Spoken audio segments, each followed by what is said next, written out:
just stand there. Come in. The Ballaroc's always open. Welcome back.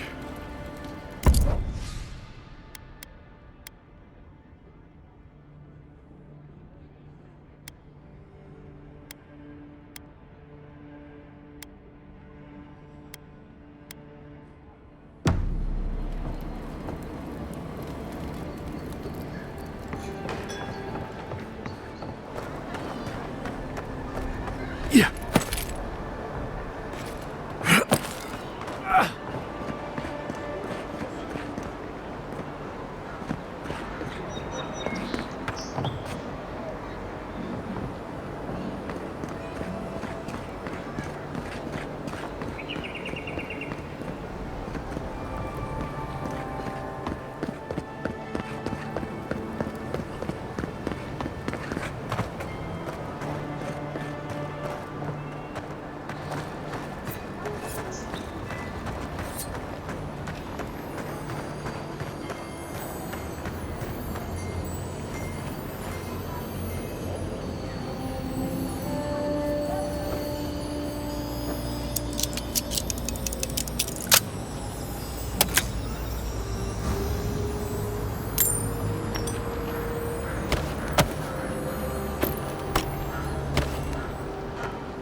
Any injuries I should know about? No?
Envoy.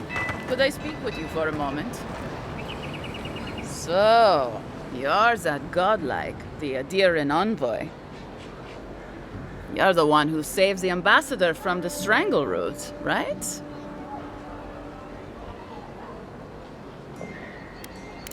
Interesting. Say, would you be up for helping out some down-on-their-luck Adirans who can't catch a break?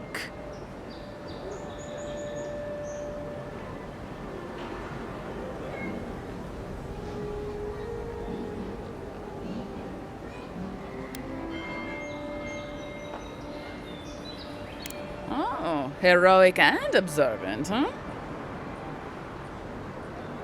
Joking aside, I know this seems strange, but they helped me out when I needed it.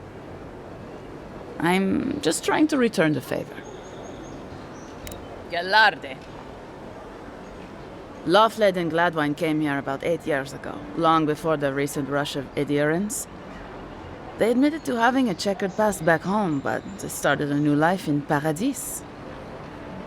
Back then, you'd struggle to find an adherent in the city. Now they're everywhere.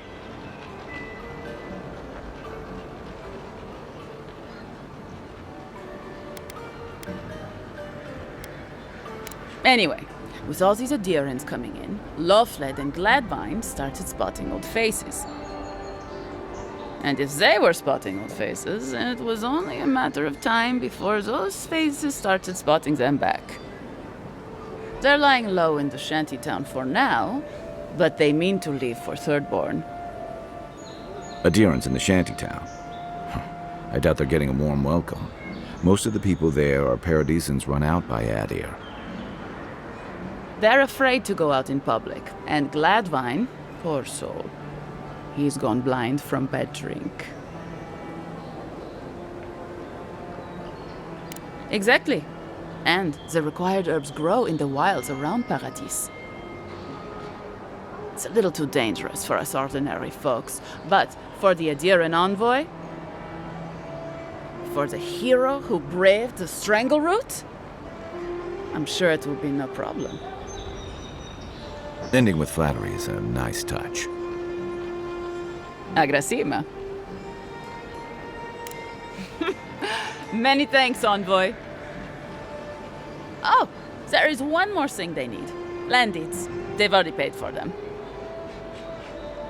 There's a Rawatayan in the Pearl District, Mako, who was handling the paperwork.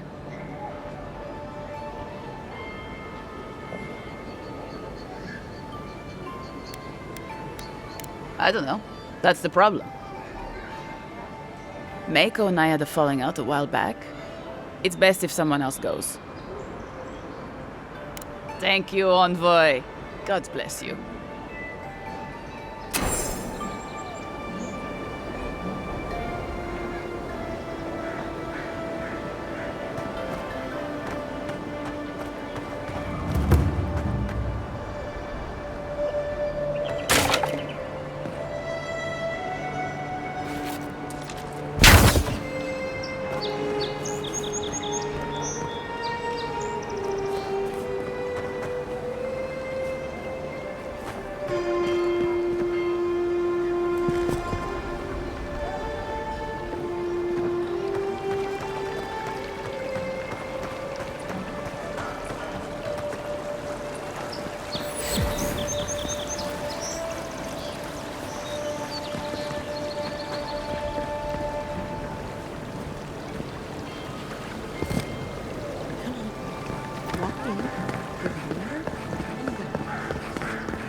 Died.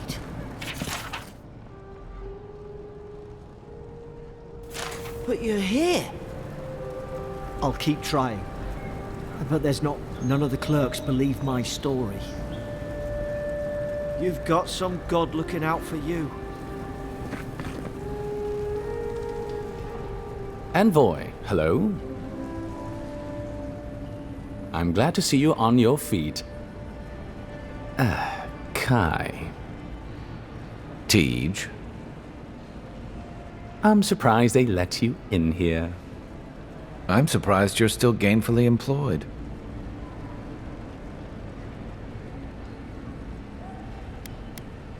I wouldn't say that.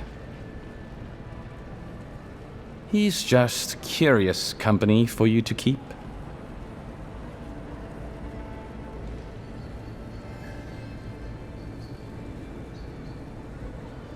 It's nothing like that. You run into all sorts of characters around here, is all. Some more polite than others.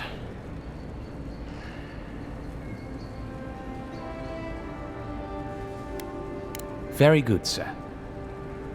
How can I help you? What would you like to know? If you're looking for a particular year, the first thing you should know about Paradise is that this isn't the kind of place where the locals keep records.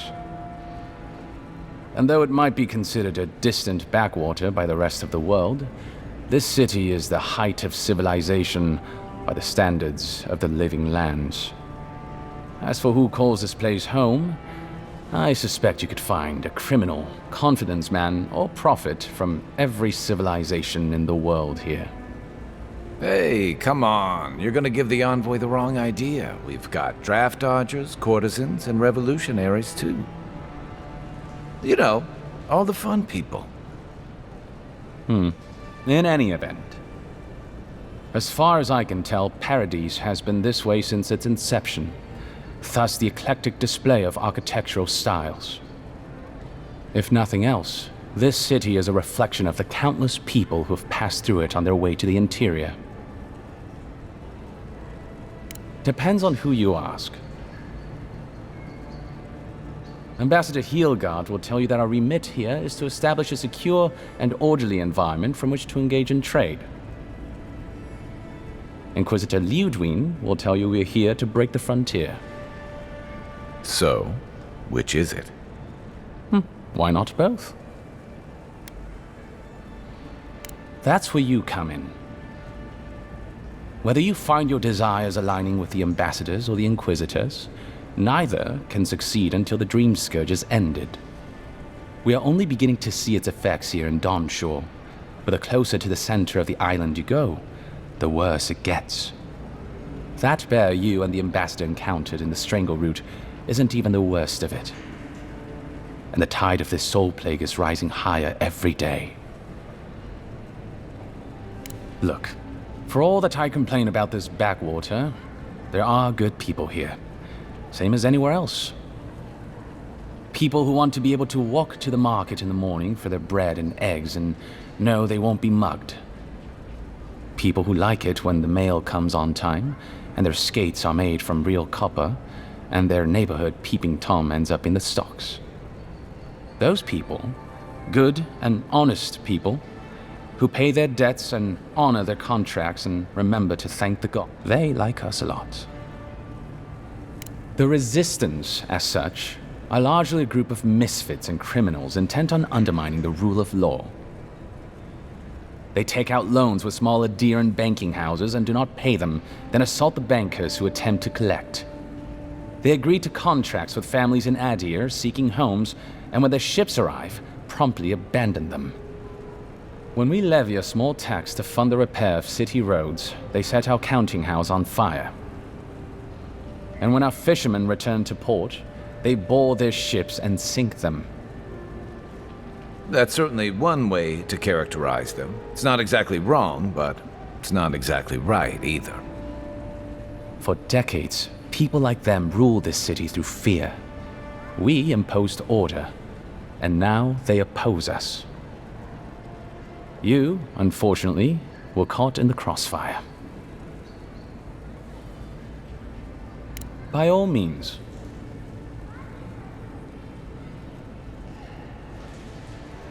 There's a lot of ground to cover. Could you be more specific?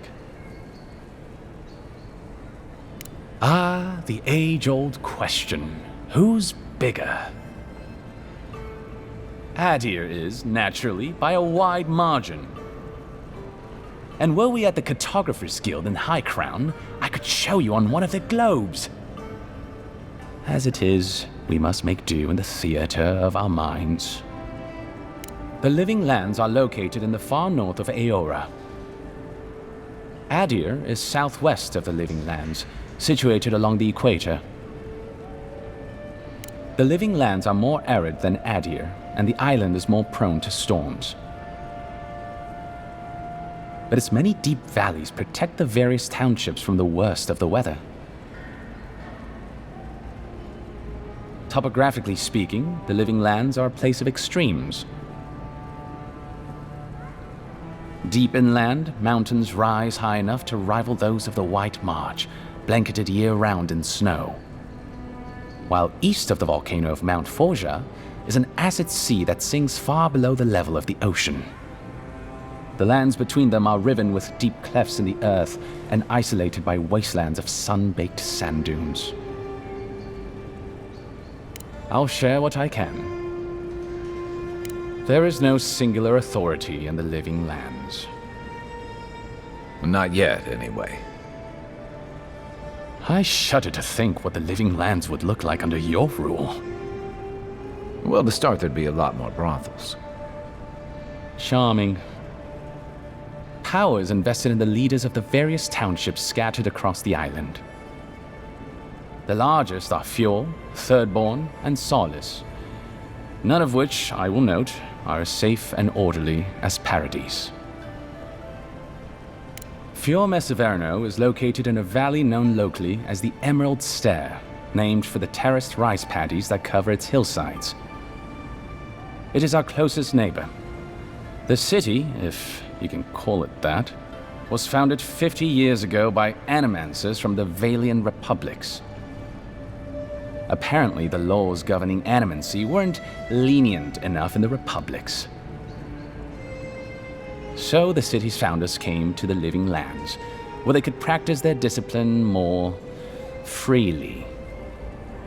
Currently, Fjord is governed by a man named Ignacy Vidaro. Rather inept to hear the ambassador talk about him. Fjord's farmers supply most of the grain and vegetables we eat here in Paradise. Or it did. Their shipments have been infrequent lately.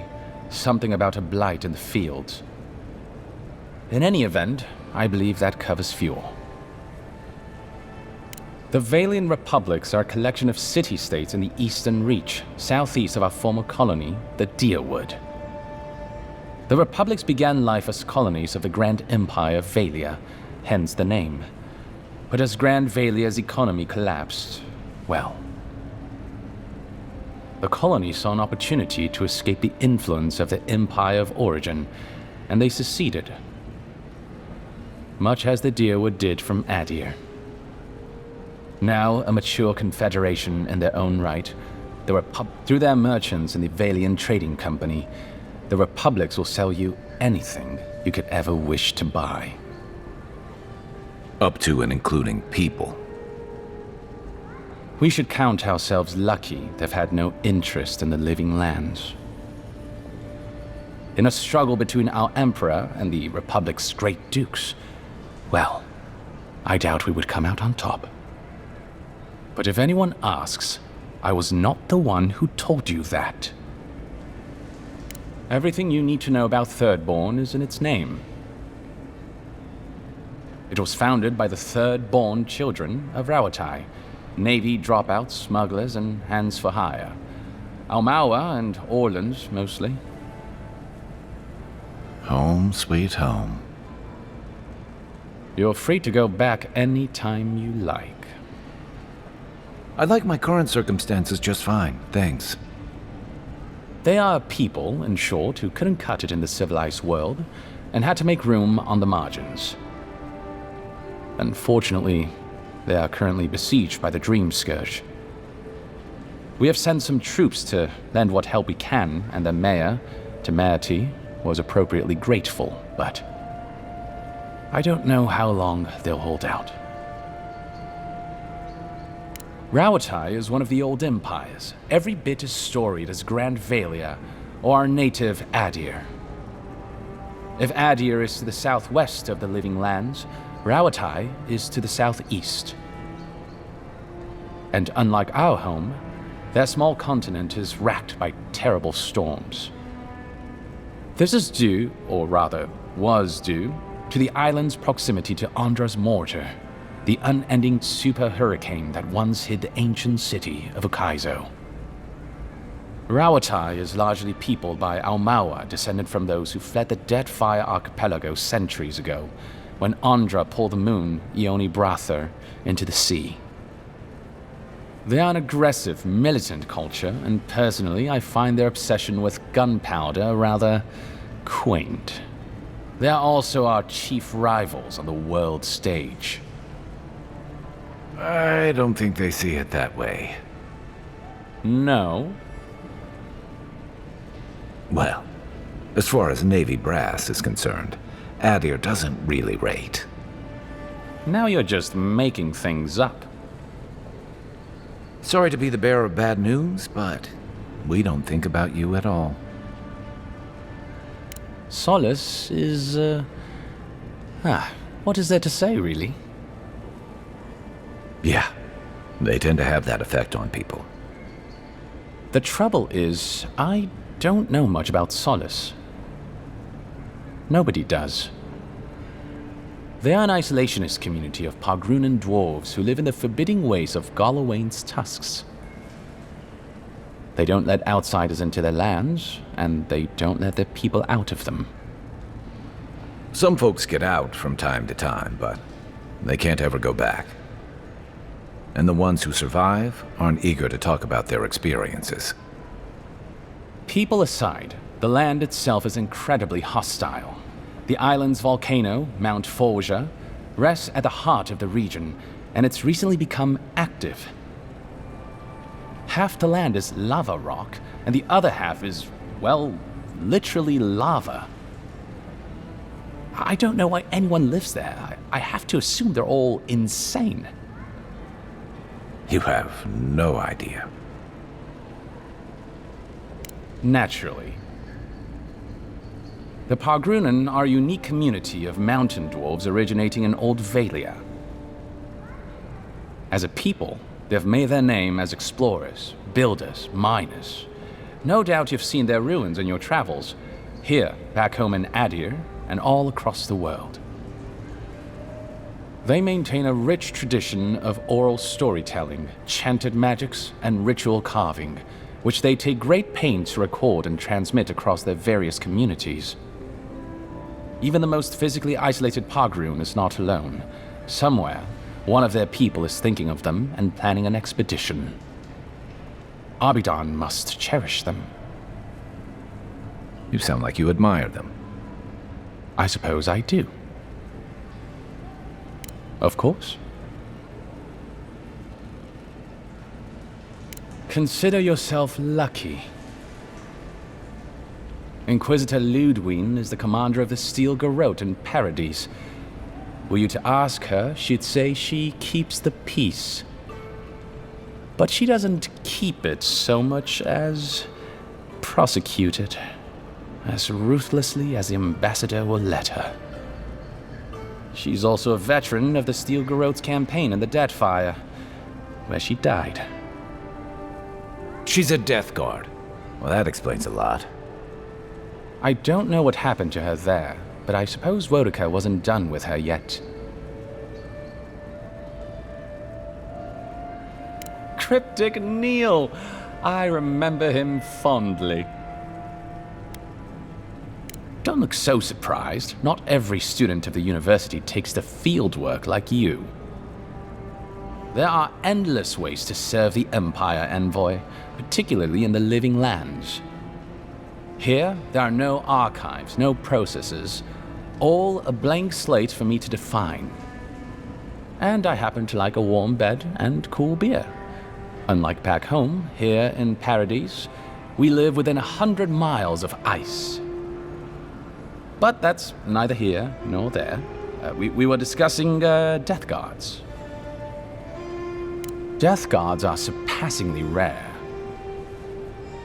Some of the secretaries who traveled with our dignitaries in the Deathfire spoke of one named Iser, a devotee of Berith, who guards the hanging sepulchres there. But I have heard of none others except those I've read about in the histories. They are people, most often paladins or priests, so devoted to a cause that they simply refuse to pass on to the wheel when they die. Their soul haunts their body. The passion required to sustain them devours their flesh, and they swiftly turn to bone. I've never read a history nor tale of a death guard that did not end with them going quite mad. When they lose their capacity to care for anything but their cause, they cannot love. And when they cannot love, they cannot be merciful. An obstacle.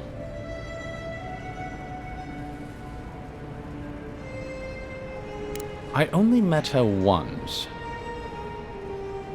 She was a mid-level member of the Steel Garrote then, chasing oathbreakers who'd fled Adiran law.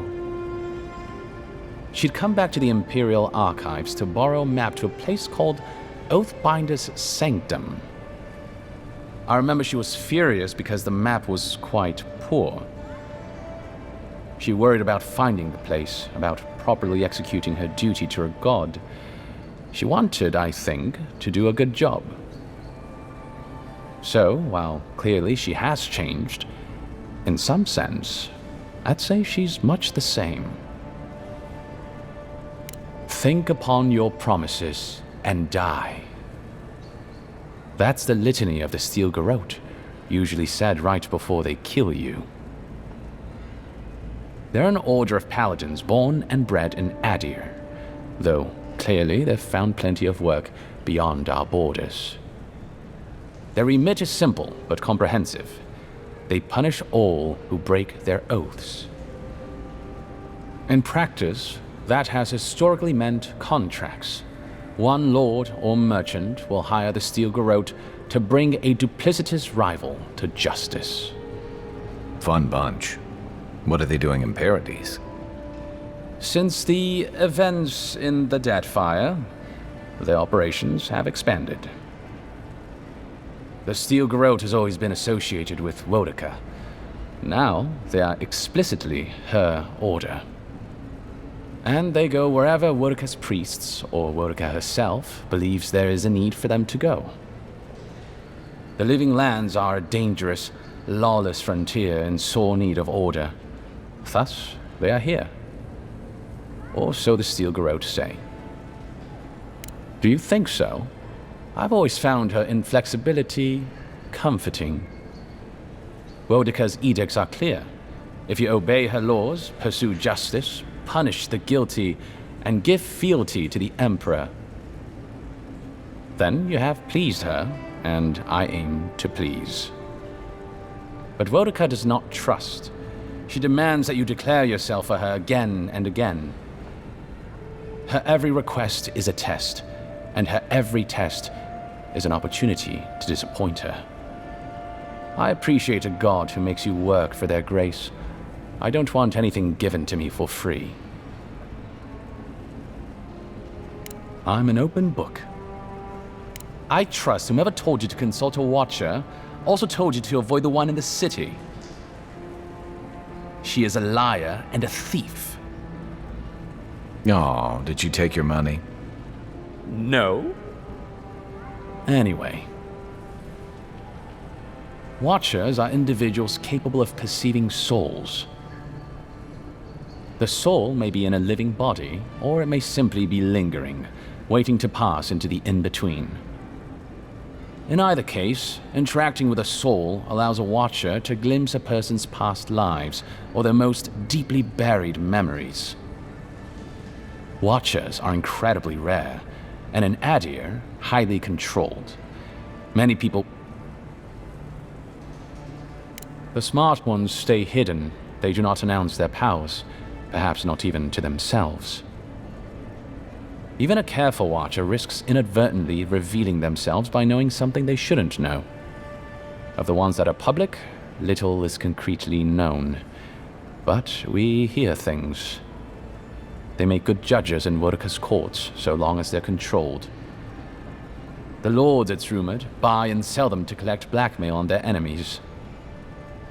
But I suspect many Watchers are imprisoned or executed, or simply kill themselves. A Watcher doesn't need your cooperation or consent to read your soul.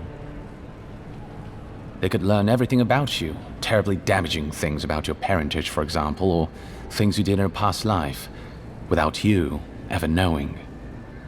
You see how this could threaten the established order, undermine our betters' right to rule. Yeah, but that's just one side to it. Imagine how a Watcher feels, knowing what a threat they are to the status quo. I don't know about you, but I wouldn't be keen on kings and emperors wanting me dead. Sounds like a lot of hassle. Don't sell yourself short, Kai. I don't doubt you're an expert in people wanting you dead. You're not wrong. I rarely am, in any case. The Watcher is fundamentally a tragic figure. Of the few that survive our world, most are destined to go mad. Yes and no. So far as I understand it, a Watcher is born a Watcher. But it takes an event, often something shocking or traumatic, to bring a Watcher's powers to the fore. So you may be a Watcher, or I may be, or Kai, and we might not even know. Well, the Watcher of Cadnua is legendary. It was their castle Aethys destroyed when he began his campaign of terror in the Dead Fire.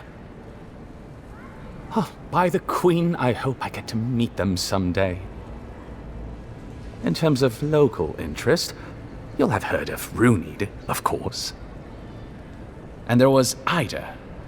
You may not know about her. She was a Watcher from the Living Lands. I believe she was an Orlan.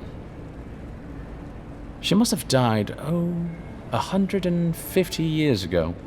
Slain by a great serpent, gods treat kindly with her soul. Doubtless there are others, but most don't meet a good end. Of course. Well, you'll notice I'm nearly always here. If that man sleeps, I don't know about it. He wouldn't say, but I believe he relied on the Claviger far more than he lets on. And without the Claviger's steady hand at the rudder, the ambassador's struggling just to bail water from the sinking ship that is Paradise. Claviger Amon might have tolerated a little more chaos than the ambassador liked, but he kept this place humming. He's not someone you can easily replace, and not with one man alone. It's a difficult job. The pressure sometimes gets the better of him. But if he loses his temper now and then, I can't blame him for it. Better him than me. He doesn't know what to do with himself. You know, in our first days here, he'd often walk to the end of the docks at sunrise. The work was done, the embassy was closed, and he'd still be and he'd just stare out over the sea. He always seemed dissatisfied back then. I suppose, years later, he still does. Be serious. Most of us here didn't get sent to the frontier because we were anybody's favorite. The longer I'm here, the more likely the people who matter are to forget me. And I'd actually like to get back to High Crown someday. Get married, have a few kids, take the civil exams, and settle into a permanent clerkship. I guess there are worse ways to spend a life. Like rotting in this embassy. I'm an open book. Should you ever need me, I will be here. Safe travels, Envoy.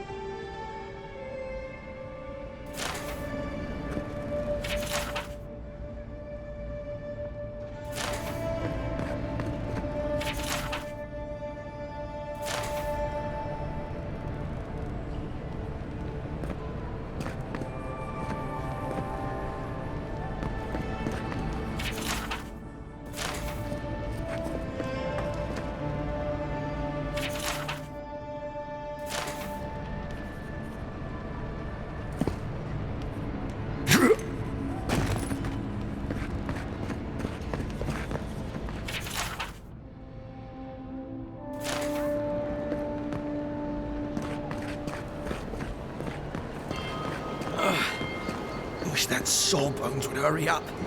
I got... Wow, it's really you! I mean, we all heard the Emperor sent a godlike, but I didn't never think I'd get to meet you. You are the envoy, aren't you? I bow, but I think I dislocated my shoulder, and I might have broken some ribs.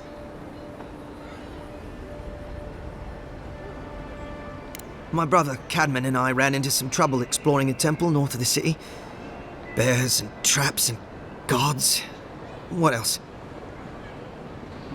The floor collapsed from under us. He couldn't walk too well, and yet our captain wanted to keep going, so he sent me back for help. We're with a team from the Free Expedition Corps. We've seen a lot. No place like this. I fear for their lives, Envoy. Gods, do you mean it? I can't thank you enough. They descended into the temple through a route off the Pilgrim's Path, just north of the city. You'll know you're headed the right way when you see trail markers and rock stacks the Pilgrims left behind. We posted a guard out front, Sedgwin. Let her know I sent you, and she'll let you pass. Especially my brother, Cadman. Don't forget him. You'll probably find the expedition with the relic we were searching for. Whatever that. Thank you for hearing me out, Envoy.